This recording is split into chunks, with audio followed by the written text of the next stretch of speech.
Hi friends, you're getting no makeup, bad hair Marina because it's 2:30 in the morning and I just found this YouTube video called the 8 Smartest Decisions Made by Saw Characters. And as we may or may not know, I am a bit of a Saw stan. And I thought this would be a fun video to do a reaction to.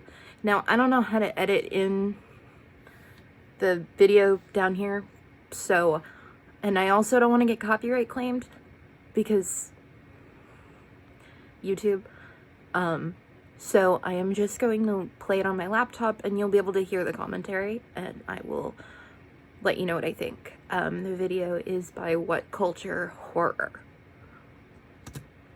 Decisions made within the Saw franchise. I'm Josh from What Culture Horror, and these are the 8 smartest decisions made by Saw characters. Number 8. Eric Matthews escapes his shackles, Saw 3. The moment in the original Saw movie where Lawrence Gordon chops off his foot I have to agree with this one. Is, of course, one of the most iconic scenes in horror movie history. But that wasn't actually the best way for him to deal with this rather sticky situation. I also agree with what this guy says about the scene where Lawrence amputates his foot being one of the most iconic scenes in horror history, because if you ask me, that is one of the hardest scenes to watch that I have personally seen, and you know what kind of movies I talk about on here. Like, that's barely on camera and it's difficult to watch. Best way was in fact demonstrated a couple of movies later by Eric Matthews, who at the end of Saw 2 finds himself shackled up just like Gordon was. Skip ahead to Saw 3 and Matthews is seen trying to set himself free. He kicks at the pipe he's attached to and uses a hacksaw to try and cut through his chains, but to no avail. I want to know where did that other hacksaw come from? Oh right, it was because Adam broke his, and then in Saw 2 Daniel killed Xavier with the one that Dr. Gordon used. So it ended up on, okay, it ended up over on that side of the bathroom. Never mind. Coming to the conclusion that he's going to have to hurt himself in order to escape, Matthews initially thinks about pulling a Gordon by chopping off his foot, before realizing that there's actually a smarter way for him to go about things. Grabbing a nearby toilet tank lid, he breaks his foot by smashing into it several times. That's also agonizing to watch. Better term, to pull through the shackles. And sure, chopping your foot off or smashing it to bits are probably on equal levels in terms of pain, but at least here Matthews' method allowed him to keep all of his limbs attached to his body and not risk quickly bleeding out. Number 7. I also wonder if there would be a way to just amputate parts of your foot to get it out of the shackle, but that's besides the point. Hoffman tricks Strahm into signing his own death warrant. So, Peter Strahm is one of the most likable characters in the Saw franchise. I mean, he's played by Luke from Gilmore Girls after all, so he's always going to be a given. And overall, he's quite intelligent as well. But in this particular instance, he got played like an absolute fool. After figuring out that it's Mark Hoffman who's committed several grisly murders, Strahm decides to bring his reign of terror to an end. Following Hoffman to an underground tunnel network, Strahm eventually finds a room with a large glass coffin in the center, inside of which is a tape recorder. You know where this is going. Upon playing this recorder, Strahm hears a message left for him by Hoffman. If he climbs inside the coffin, he will live, and if he doesn't, he will die. It's a simple little game, but since Strahm obviously knows that Hoffman is a murderer, he isn't just going to climb inside a small glass box for no good reason, and so he doesn't. It seems... That part also frustrates me because if he knows how Jigsaw's games work, would he not follow the directions even if he knows there's a risk? I don't know. Seems like a smart horror move, because that coffin is clearly a death trap, right? Well, no. After a brief scuffle, it's Hoffman who ends up inside the coffin, at which point it's revealed that he was actually telling the truth. The coffin was safe all along. This results in Strahm being crushed to death while Hoffman, lying inside the coffin, is lowered out of harm's way. Since Hoffman wanted Strahm dead in this case, you could argue that there was probably an easier way to go about doing this, but hey, it wouldn't be Saw without some theatrics, would it? Number 6. Exactly. Like... I believe Darren Lynn Bousman calls it the signature Saw fuck you ending. I believe he called it.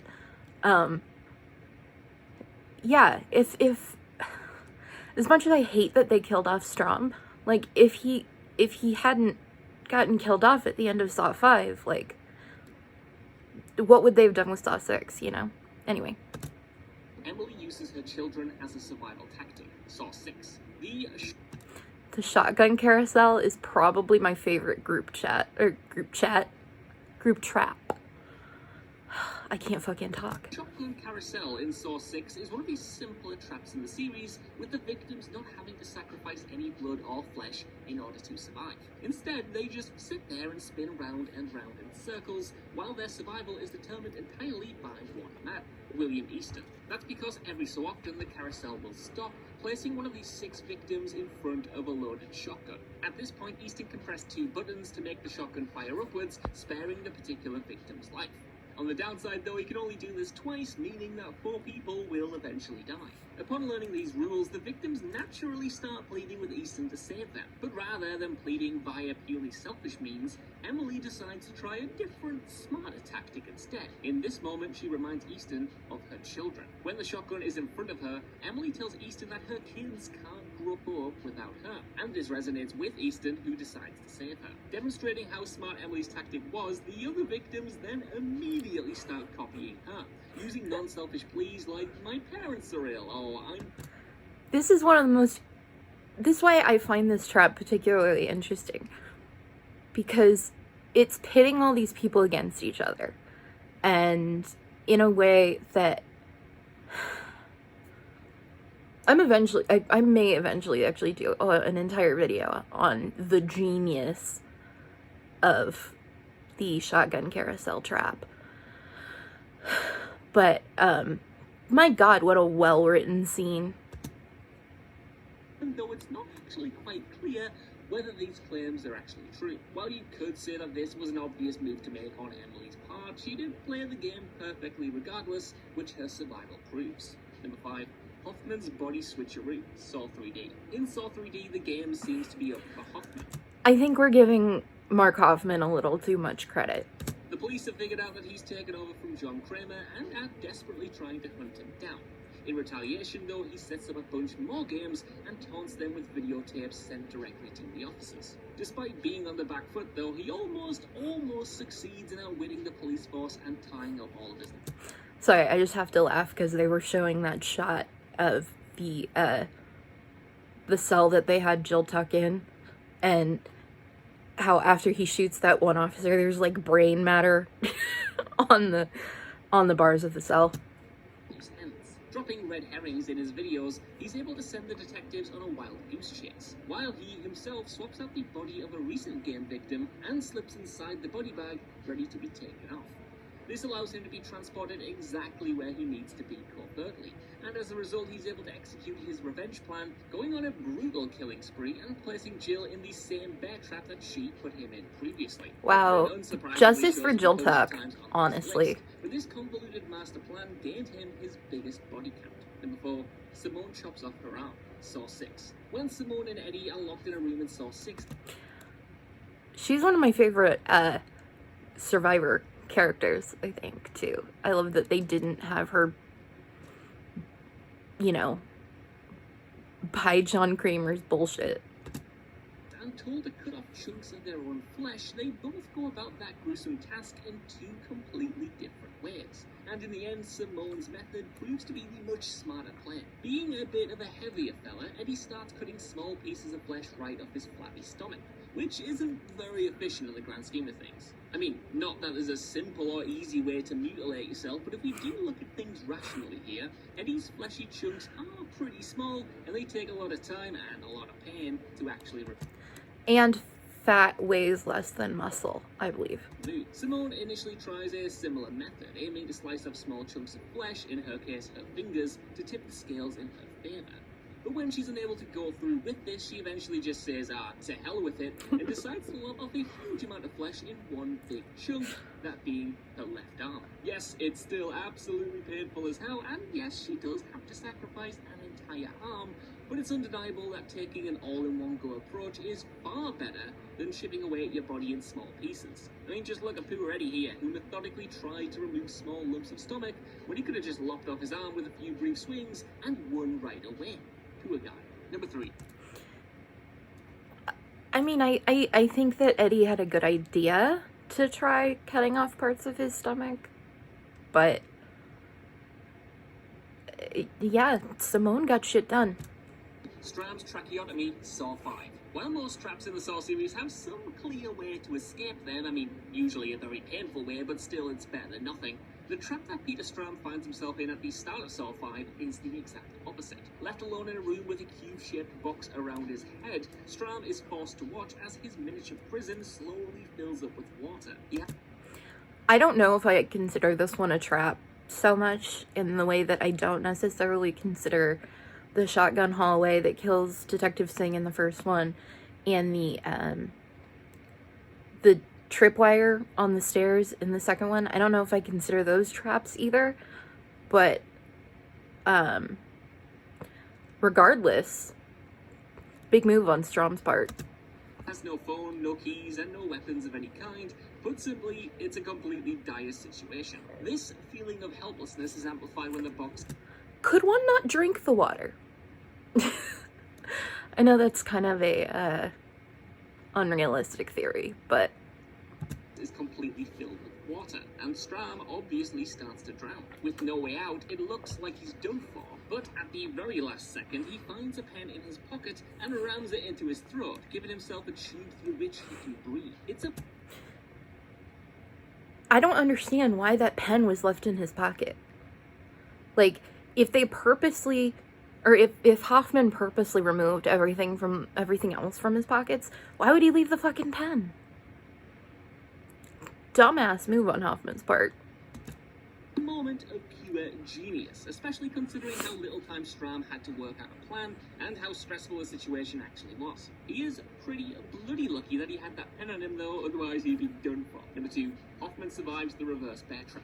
Saw 6. Just like Stram, Mark Hoffman's probably my least favorite character in the entire series, but I can't argue with this either. Hoffman was placed into a supposedly unwinnable situation at the climax of Saw 6. Only this one was set to have a much more grisly outcome. After being captured by John Kramer's ex-wife Jill, Hoffman is strapped to Justice a for chair Jill and has talk. a reverse bear trap attached to his head. While it's normally possible to escape this particular trap, like when Amanda Young used a key in the original film, Hoffman is basically left for dead here, and it's only with some smart out-of-the-box thinking that he's able to escape the trap with his head intact. Well, mostly intact.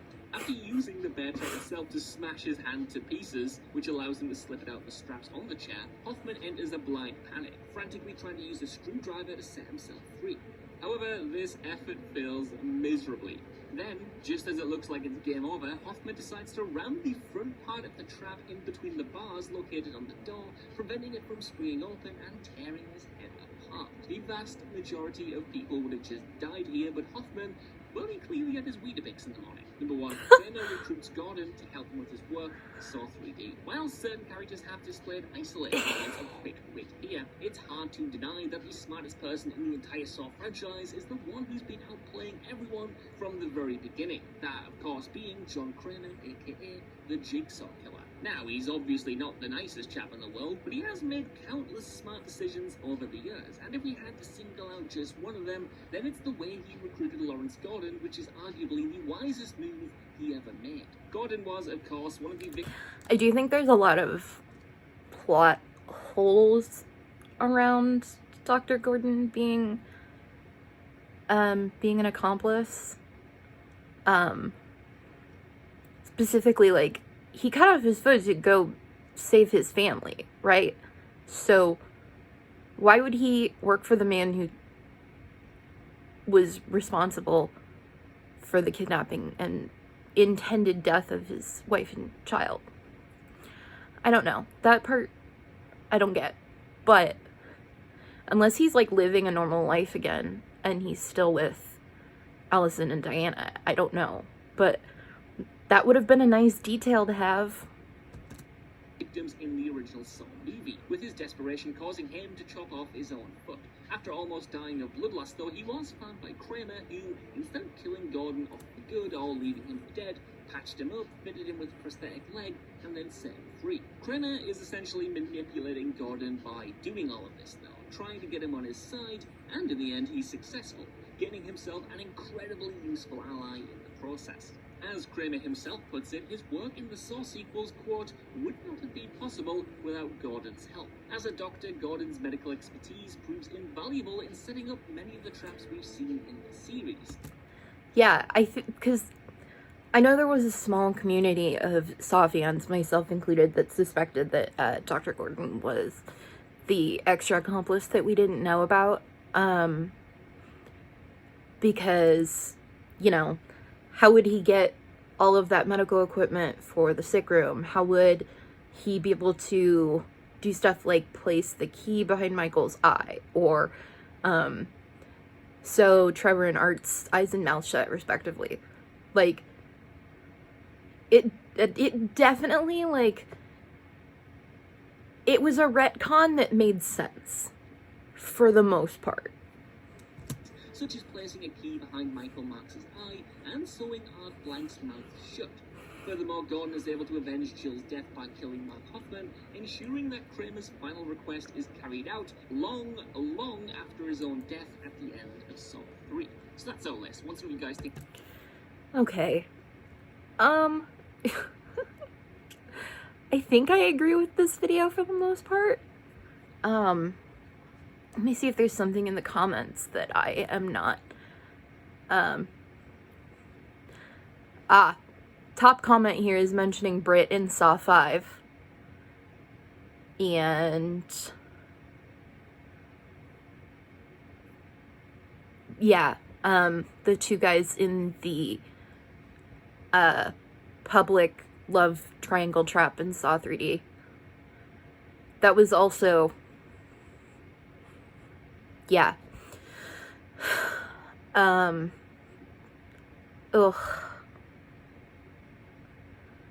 Yeah, I don't know how much I have to say about this, other than that I think I agree. Yeah, no, I think Britt from Saw 5 deserves some more credit because she, you know, she was smart enough to take all of the keys in the first room of the Fatal 5 trap with the necktie. I guess the necktie trap, is that what we call it? I don't know. I know a lot of useless information about this franchise, but I don't remember what we call that. Yeah, and the way that she's able to figure out why they're all connected, you know, when she calls what's his face, when she's like, he was an asshole, but he was smart, we could have used him. Yeah, and then like that quick thinking to kill Luba instead of letting them kill Malik, because I think she was thinking that they might need a larger person maybe for the last trap. I don't know. But my god, did they put Julie Benz in a questionable wig. Anyway, I think I'm done discussing that. Alright, yeah, if you guys like listening to me talk about Saw, I have a lot to say about Saw, so, because I'm an embarrassing person as a whole. So, anyway, alright, see ya.